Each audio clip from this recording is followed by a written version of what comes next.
Glaubst du, Fische wissen überhaupt, dass es Vögel gibt? Wäre für mich ein Schock. Wenn Nasen laufen können, warum können Füße riechen? Das ergibt doch keinen Sinn.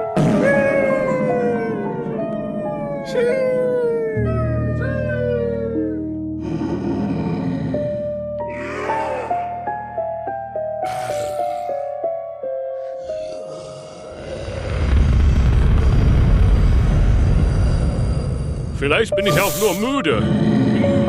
Vielleicht bist du auch nur müde.